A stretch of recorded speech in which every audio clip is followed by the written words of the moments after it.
everybody. Welcome to LLK number 3. That is Knit with Laura and Lola. My name is Laura Nelkin and I'm a knitwear designer who lives in the Finger Lakes region of upstate New York. And Lola is my super fun alter ego, and she is going to be joining us a bit today. Out of my left-hand corner, I know I look like I'm cracking up as I'm talking to you. My cat is doing these antics, so I'm just gonna Bella's gonna pass him to me because I don't know if he'll be around later. This is Weeble. Whoa, is Weeble scary? It's gonna hurt me. There, let's see if I can get him to settle. This is Weeble. Weeble is our crazy male cat who we see in weird occasions as he is in the mood for a little cat food. There's like cat hair in the air now. That was a quick appearance by Weeble.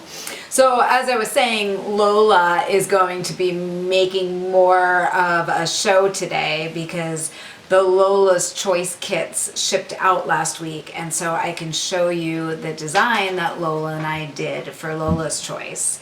For those of you who don't know, Lola's Choice is my smaller kit club. It is a bi-monthly kit club, so kits ship out every other month. The patterns for those kits are also available on Ravelry as individual patterns, but there's also kits for people who are part of the club. And this month's kit was called Past the Peyote. Oh my god, it has cat hair all over it. We're just gonna remove that for a second. Don't watch behind the camera here. Okay, we're back. It's all better again. So Past the Peyote is a 4-strand I-cord cuff that has Peyote Stitch beads placed on it. And those beads move around a little bit so you can spread them out as you want to. With this pattern, I included a tutorial for doing Peyote Stitch and also how to attach the clasp to the I-cords and everything else you would need to know. Because I know that Peyote Stitch might be new for some of you, I did a photo tutorial and a video tutorial for Peyote Stitch because I find that some people learn better with videos and other people really like step-by-step written words and photos. So check those both out and then see which one works better for you. They're kind of written to work in conjunction with each other, which I think is helpful. So where Lola really comes into play here is my history with Peyote Stitch. So Peyote Stitch is one of my first crafting obsessions. It's one of the, probably like the third craft I got really into. When I was much younger, I learned how to do stained glass when I was a teenager, and I did stained glass for years. And then I started doing a little weaving, but I started traveling a bit when I was in my late teens or early 20s, and I couldn't bring my loom with me. My daughter is snickering in the background Traveling. as we get traveling. It was fun having Bella behind me while she's home for the summer. So while I was traveling, I found I couldn't have my loom with me, and so I learned how to do Peyote Stitch from some of my friends, and I got really deep into that. And I actually have a few pieces of Peyote Stitch that I did in the past. I'm just gonna admit shyly, and maybe not shyly, some of you might be really psyched about this little tidbit of knowledge, is when I say traveling, when I was in my late teens, I went to a fair number of Grateful Dead shows. So I know, even I'm laughing as I'm telling you. So I did a fair amount of Peyote Stitch to sell pieces to be able to afford to travel around since I wasn't having a steady job and working. And I just have a few pieces left that I never sold. This is one of them. I think at some point I'll try to get some close-up photos of these for you guys to see the intricacy. This one is done with size 11 beads. It's basically like a giant long bead like you learn how to do in Past the Peyote, but it's quite patterned, which the smaller beads let you do. I'm not sure if I can zoom in for you to see closely or if I'm going to need to take a photo for you. There's actually amethyst beads embedded in here, so I developed a technique where I would skip a bead in the peyote and then use a bigger precious stone bead in there to kind of highlight things a little bit and play with texture. So there's that piece that clearly has a crystal on it. And then there's this crazy one that like makes me laugh. I cannot see myself. I mean, I guess Lola maybe will wear it for you guys, but I really don't ever see myself wearing this piece, but I love that I still have it in my archive of things that I made. And I mean, there's like 100 hours of work at least in this piece. So I spent a fair amount of time chatting with my friends and working on Peyote Stitch when I was in my teens. Pretty fun, right? As I started beading more, but I got a little bit more sophisticated maybe, I did a few more pieces like the one that I'm wearing that I still wear. And this one's kind of like a darker colors. It's a little more abstract in the patterning. It has garnet beads that are right at that center point right there. And it's a very wearable piece. It also tapers at the back of the neck. So you can see that the bead starts smaller and gets bigger as it goes towards the center. There's cat hair on this too. And then it goes back down to the other side again. So you can see here that I'm designing and playing as I'm getting to the center point, and I'm kind of keeping an eye on how long I want my necklace to be. And then when I come back on the other side, I literally am mimicking what I did on this side. So the second half, I'm having to look back at what I did to reverse engineer the stitches to the end. So it's completely symmetrical. I remember making this piece and it was really fun to make. Sometimes I think about doing a bigger piece again, but it has been, you know, as I've been telling you guys about what I'm obsessed with lately, I've actually been really obsessed with Peyote Stitch again, but I didn't really want to show you guys that obsession until the Lola's Choice kit came out. Another piece that I wear often is this two-toned black. I think this is called a Helix spiral Peyote Stitch. I wear this one a fair amount too. And it has size 11 beads, and there's beads that are matte and then a regular black bead, so they kind of offset each other a little bit. And I was really happy to find this in my jewelry box. I haven't worn it in a while, and I'm totally pulling it out to put into rotation for wearing, because it's a very wearable modern piece. I have a few other things to show you. One, which you're going to totally crack up about. This is my husband's lighter case that I'm going to try and zoom in a little bit. Bella is cracking up behind the camera again. That I made him before, when we were just dating. We were in our early 20s, and it's still in awesome shape, and it certainly doesn't get used that often anymore, but I love that it is still in existence, and I absolutely adore the colors in it. It's like snakeskin, and these are size 11 beads as well. They're not, actually, I'm gonna lie. No, they're size 11, they're not size 15. But I love the patterning that I got into this and the playing of colors. I'll get a photo of this for you guys so you can see it up close. But I think it's really amazing that it's still in existence and still in such great shape. I think he doesn't fiddle with it. Like if it was mine, I'd be constantly moving the lighter in and out, which would be really bad for it. And then finally, I have this bottle that I beaded that has a phoenix on the front, and it's got a symmetrical border around the back. And this is I think it's a little bit of a sadder story. My best friend, Margot, who was like my person from most of my 20s, and she passed away when I was 30. And for a while, like, I couldn't sew and I couldn't make, and Bella was quite little, and, you know, I just kind of got deep into being a parent. I didn't knit at that point. And I realized somewhere in there that I needed a project to help me process Margot's passing. And so I worked on this bottle, and then I put it on an altar that I have for her in my studio. And it was really cathartic to work on this. And I actually found that when I finished this piece, I was kind of able to pick up making again, and I was able to start sewing again. And right after that is when I learned how to knit, actually. So working on this was a pretty special, and at the time I didn't realize how pivotal it was going to be to sink myself into a bigger project. But it sits on my altar. I put flowers into it as I you know, as the moment strikes me. There's feathers in it sometimes, and it is a piece that you know, I look at and I feel everything good about Margot, and miss her, but like in the good way, the way the way when you get farther away from your grieving, you can have, I think it's really hard when you're close up to losing somebody, to look at it from a positive angle. So I don't know if that was Laura or Lola. It was a little deep, but I had to share that with you because it's such an important part of my Peyote Stitch history, right? So Bella wants to lighten the mood with Zweeble again. She thinks we need some Zweeble.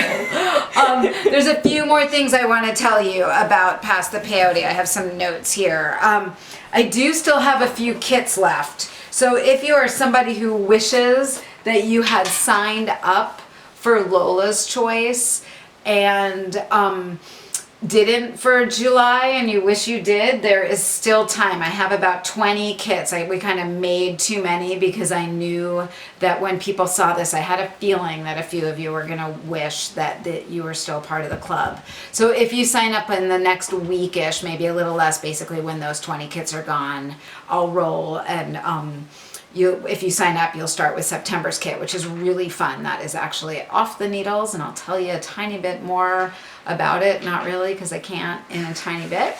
The other thing I've been super remiss in telling you about in this log, oh my gosh, the cat is eating again, it's super loud, is that in my Ravelry group, we're having a kit along right now, which is like a knit along, but with all of my kits. So if you have one of my kits, like Past the Peyote, if you just got that, or Reversible Undulating Waves, if you have any other kits, like kits from Craftsy, like Novelty, I know a lot of you have the Novelty kit, or Aqua Cowl, or Artichoke French Mittens, any kit that I've designed that you've bought from somewhere is eligible to be knit on in this kit along in Ravelry. There's weekly yarn prizes. You just have to post a photo at least once a week of what you're working on, and then there will be a final big prize at the end for all of the finished projects. But I'll put a link in the show notes for you to go over and check out that kit along. It's pretty fun to do knit alongs together, and I keep forgetting to tell you about it. I don't know what my problem is. I clearly have a lot going on right now. In a fun way, this is the longest stretch I've been at home in a while, and I've been really loving being productive and then also having tons of fun at home. I'm getting gardening in, I'm getting more cooking done than usual. I've been going paddleboarding, which is surprisingly hard to do. Like, it's easy, and then once you get up you think it's no big thing and it's not a lot of exercise, and then all of a sudden when I'm lie down in bed at the end of the day, my legs are like throbbing because your body needs to be like super engaged the whole time you're boarding. So I've been going boarding probably twice a week lately while the weather is good. Might as well. There's no snow, I can't ski, so I might as well paddleboard. Other things to tell you about. Let's jump right into what I'm knitting. I cannot even show you what I'm knitting still. So I'm still working on the End Club pattern. I am absolutely smitten with it. I love it so much. I'm on the second half of it, which means I'm in the home stretch. It's pretty much designed. But I'm almost loving knitting it so much that I'm not speeding through it because I have time to just really enjoy it. And it's fun to not speed through my knits sometimes and just really like sink into them and love working on them. And I really am excited for you End Clubbers to get your third kit in September. I just finished the September Lola's Choice, so that's going out to testers soon. That one is pretty fabulous. I'm actually, when I'm at SSK, this is a little hint for you Lola's Choice people, I'm seeing the dyer who dyed the yarn for the next Lola's Choice kit in September, so I'll see her next weekend at SSK in Nashville. Super excited. There's like a little talk about going to Dollywood one night, but we'll see if there's enough time to do that. I'm not sure. I might be all talk and no action, but I think that Lola would really love to go to Dollywood, and also it looks like Bella behind the camera would like to go to Dollywood. Anybody else there want to go to Dollywood? Has anybody been there? Tell me in the comments if you've been to Dollywood, if there's anything, or in Nashville that I shouldn't miss. That seems like a good thing for you to share with me for sure. All the sweaters I'm working on are still on hold right now while I get some other stuff done. So I have not forgotten about them. They are just on a back burner because they need math, and I don't have time for math until I finish up some other more pressing projects. What am I obsessed with? Lola and I are still totally obsessed with needle punch, and I actually had to make myself stop because I'm trying to make this project last a little bit. So you can see from here that I've gotten the whole border done, and I got like this red frame in, and I'm going to flip it around so you can see the other side. This is actually the right side that'll be facing up. That'll be the top of the stool that I'm making. And I've done the border and I've done the framing, and now in the center part, I'm gonna do something that is a little bit out of my comfort zone. Oh no, I have to go out of my comfort zone. Bella's totally making fun of me for saying You poor thing. it's so scary to go out of my comfort zone. But anyway, it's a little scary because I want to do something abstract. Like, it would be very easy for me to keep echoing these shapes, and I could like go around and around and around and have a bullseye, and it would be really pretty. And I might try to go out of my comfort zone and then go back to my original bullseye idea. But I have two different pieces of art in my living room that I adore. One was made by my roommate from my senior year, or sorry, my Alice, you were never my roommate. One is made by my really good friend when I went to boarding school. She was a year ahead of me, but we never lived together. And she painted that probably 20 years ago. And then the other piece, my friend's sister painted, and it has these really cool luminaria or money plants kind of collaged onto it. So I'm thinking about doing some dots that are kind of reminiscent of that luminaria. And then there's these really cool kind of arrow fish things on the other painting. So I'm thinking about having like a few arrows and then some dots and then filling in around those. And I'm just gonna try that and see if it works. I have some really cool like mustard yarn, and then which I think will go really well with this red. And then I've got some grays, so I'm going to play with those together, and we'll see what happens. I'm not sure when that's gonna, when I'm gonna get to jump into that, because I feel like when I do jump into it, I'm going to be lost to all my other projects. So maybe it's going to be my prize for finishing the N Club design and getting that written off and off to the testers. The next thing that I'm obsessed with food-wise, because we like to talk about food a little bit, because we all eat every day, 2 or 3 times a day, is we are giant hummus eaters. We eat a lot of hummus. For those of you who don't know, hummus is like a chickpea dip or spread. It's basically made from mashed up chickpeas. And I make my chickpeas in the thing that I'm actually obsessed with, which is my Instant Pot. And like literally, if I could leave my husband and marry my Instant Pot, I probably would, like if that was a choice, because I love my Instant Pot that hard, like so much. I love it to death. That's maybe extreme. She loves it more than she loves me. I almost. It's a tie between Bella and the Instant Pot. So if you don't know what an Instant Pot is basically an electric pressure cooker. And in my Ravelry group, we actually have a thread dedicated to Instant Pots. So that's a great place to go talk to people about Instant Pots if you want to learn more, or you are looking for recipes. People kind of post there as they find recipes that they like. I actually embarrassingly also have a Pinterest board that has Instant Pot recipes on it. I find Pinterest is great as like a resource or a bulletin board for recipes that I find on the internet. So I've got that resource as well. But in the Ravelry thread, I actually have a link to the hummus recipe. So I make that hummus almost every Sunday when I'm home. It happens at least once a week. This week I made it without garlic, so my mother and father-in-law who are allergic to garlic could have some too, but typically we put garlic in ours as well. I found that we've all been eating this batch of hummus with garlic crackers, so clearly we all think that hummus needs garlic. But that's an obsession, and you'll hear more about my Instant Pot, I'm sure, because I love it. I love everything. I haven't found anything I don't like about it, except that maybe I don't have 2 of them. That would be the only thing. We don't need 2 Instant Pots. We don't need 2 no, Instant Pots. Just shut me down. So those are my obsessions right now. And what am I making? Okay, I just finished some amazing pants for Bella. These are the Aeronite pants by So Liberated. Just have to get a photo of these, and I will be able to show that to you. But you can see they have giant pockets on the side. I keep yarn in my pockets. Bella's probably going to keep her phone in her pockets. They're super comfortable, and if you sew, or if you are thinking about diving into sewing, I don't know if I'd make these a first sewing project, but it's not a hard sewing project. If you haven't made pants before, they'd be a great first or second pant to make. They're very wearable. I have a pair that I travel in, and Bella kind of didn't take them off last night after I finished them and finished hemming them. So I think we have a hit on our hands with the Aeronite pants.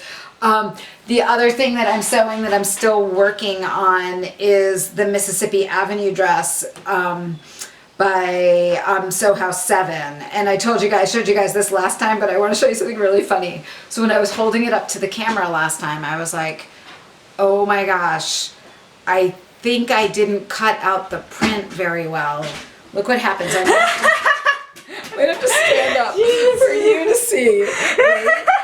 So when you're cutting out prints, you really, I like how I'm like doing this weird angle. You really have to think about where the motifs are in relation to your body parts, right? And I don't actually sew with big prints like this that much. I tend to do these like tighter all over prints. And so I didn't even think about it. And then when I was holding it up to show you guys, I was like, I think I got to check the alignment on that. And luckily I had enough fabric that I was able to cut out a new left front. So I'm not going to have a giant dandelion motif on my left breast when the dress is finished, but y'all can hold on to that as a little memory. And then I think I might start sewing that tonight or maybe tomorrow. I have a few other things going on, but I do want to get that happening and get to wear it this summer before it gets cool again. It's definitely not as hot right now as it was the last time that we did this together. So let me think about what's next. I think I would want to segue into what's coming down the pike, right? Like what's happening next? What can you expect to see? I really hope that a lot of us are going to knit past the peyote together. That's going to be really fun. And so that's what's happening. And that kit along, don't forget about that. Coming down the pike, I have a new sweater design that there were sneak peeks of earlier this spring. I was knitting it in Ireland. That is actually almost ready to release. It's called Polka. And for Polka, we're going to have a sweater knit along, like an official knit along with videos and support and help and goals to kind of keep everybody knitting. And there will be prizes for each of the goals. And my hope with Polka is that I set up a schedule that's really realistic. It's like I think you could make that sweater in 6 or 7 weeks. I made it in about 2.5 weeks. So I'm giving you a bunch of time to make it. Wow, aren't you special? My hands hurt at the end of when I did it. So like I think I've got it to 6 or 7 weeks, and there will be videos to help you along, and then prizes, and I'll actually have yarn kits for that. So I think that's going to release in the next 2 weeks. I have some really gorgeous photos to show you that were taken of that design. I can't wait to share those. So the other thing that's coming down the pike is a Brioche Bandito shawl. So Brioche Bandito, which is a cowl pattern, was in the M Club like 2 years ago, and last fall I got a bunch of kits in and they sold out super quickly. And I decided to get more kits in, but then also design a shawl to go that could be used with the same kit. And that's going to come out. I'm not quite sure on timing on that yet. I just want to make sure I'm not overwhelming you guys, but that is in the process, and the shawl is really beautiful. I'm excited to share that. That got knit in Ireland as well. The other thing that is coming down the pike that I'm interested to check out with you guys is Craftsy just announced that they are rolling Craftsy Unlimited into this new project called Blueprint, which will involve all of the Craftsy classes that are part of Craftsy Unlimited, plus a bunch of other videos, like lifestyle videos, and I think there's going to be like yoga and fitness, and that will all be part of the same package, and it will all cost the same price. So if you already have Craftsy Unlimited, you're kind of about to get a bunch more content than you had before. So I'm kind of interested to see how that develops. I work probably a lot of you guys know that I work with Craftsy a lot, and for the most part it's been really positive, and I'm really thankful to them. And although sometimes I think some of the changes they do are a little surprising, or I mean, I'm not going to say scary because they're not scary, but I'm a little like, what? We're doing what? I am excited to have yoga classes at home that I don't have to have a separate subscription for. So let's stay in communication about that as that develops. I think it releases next Tuesday. And I'll put a link in the show notes that has like a FAQ about that if you are interested in more information. So I think it's time to wrap up this LLK, which means I need to do the giveaway and announce the winner from last week's giveaway, and then tell you what this week's giveaway is. And then I have one final tiny little obsession to show you at the very end. So I would like to say congratulations. The winner of the sweater quantity of Nua to knit novel long, so enough novel long, enough Nua from Fiber Spates. It's Carol Feller's yarn. Thank you so much, Fiber Spates, for offering up a sweater quantity of Nua. If you are interested in getting some Nua, they have a list of stockists on their website. I'll give you that link in the show notes. The winner is Suzanne Sunday. And when Suzanne Sunday's name came up for a second, I was like, oh, I can't choose Suzanne because she's a friend, and that's not fair. But the reality is that's what the random number generator said. And Suzanne's actually entered a bunch of my giveaways, and I always go and look and see if somebody's won a lot. And it doesn't look like she's really ever won anything that I had a record of. So congratulations, Suzanne. Get in touch with me and tell me what color you want of Nua and what size novel long you're going to make. I could probably tell that from looking at other sweaters of mine you've knit, because I know you've knit a few of them, and I know that the novel long construction is not going to be new to you. I mean, you've knit Lahefa, for gosh sake. That's an amazing sweater. This week's giveaway is going to be a jewelry kit from my Etsy shop. Any jewelry kit, not shawl or cowl kit, that you want, I will ship to you. And that seems pretty timely because you'll be able to enter it in the kit along. So all you have to do to enter is go over to my Revelry group and post in the thread for this log. It is totally okay to chat in that thread as well and ask questions and comment on what I'm talking about in this, or as well as in the YouTube show notes, whichever you prefer. Sorry, YouTube comments. I'm still learning all my vernacular here. And that giveaway will run for at least a week or until I do my next log. I might not do a log next week because I'm going to be traveling and leaving for Nashville on Wednesday. So I might wait and do one the following week so I can tell you all about how SSK was. Thank you so much for watching. I'm going to actually have you start it. Okay, Megan. You're good. But wait, I totally forgot to show you my other obsession. Bella works right now this summer at an ice cream store that makes their own ice cream in Ithaca called Purity Ice Cream. And they make Sammys. Of course they do. And this ice cream sandwich, I love ice cream sandwiches. I don't have them often. But this one is a ginger cookie with black raspberry ice cream. Yum.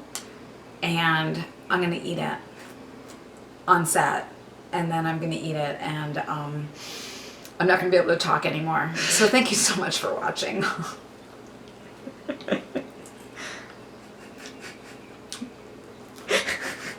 You're getting crumbs all over the chair. We can stop it now.